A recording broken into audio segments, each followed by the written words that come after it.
Good morning, good afternoon or good evening. Ito is para sa mga kababayan natin dito sa Amerika.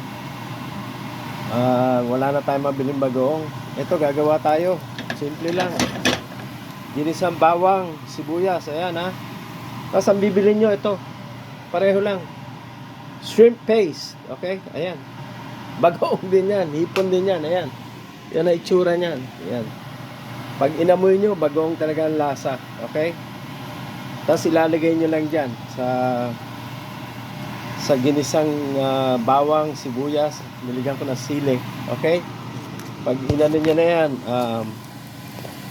bagoong na yan. Okay? Ayan. Ayan.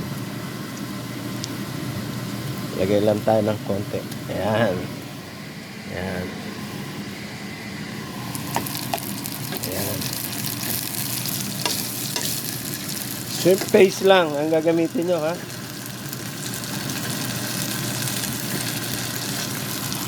Ayan. Shrimp paste lang, ayan. Bagoong na yan. Ayan. Nakita nyo? Pati amoy, pareho. Damihan nyo lang ng bawang at sibuyas. Ha? Ayan. Bagoong na yan. Maglalagay pa tayo ng shrimp paste. Okay? Ayan, lagyan pa natin. Okay? Pati amoy. Yun, gagalit na yung kapitbahay namin.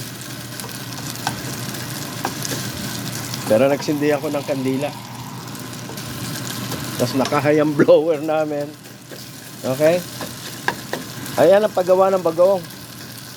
Nabibili rin yung shrimp paste sa mga Filipino store. Okay? Pagtawagin shrimp paste. Okay? Nakita ko lisa nyo. Ayan. Binili ko lang maliit. Okay na yan. Okay? Ayan na siya. Bagoong na siya. Pati amoy. Kaya huwag kayong mag-alala. At mas maganda pa at mas mabango pa yung magagawa ng bagoong. Ayan na siya. Ayan na ang bagoong natin. Maliit lang yung binili ko. Pero dinamihan ko ang bawang. Okay? Ginisa, sibuyas, bawang. Ayan. Okay? Bagoong na. Konti lang kasi kailangan nyo eh. Kari-kari kasi ulam namin ngayon. Eh, walang bagoong. Kaya gumawa ako. Okay? Walang mabiling bagoong. Ayan, shrimp paste. Pareho lang. Okay? Salamat. Okay, ingat kayo. Subscribe to my channel. Ayan ang bagoong natin. Okay? Alright, bye-bye.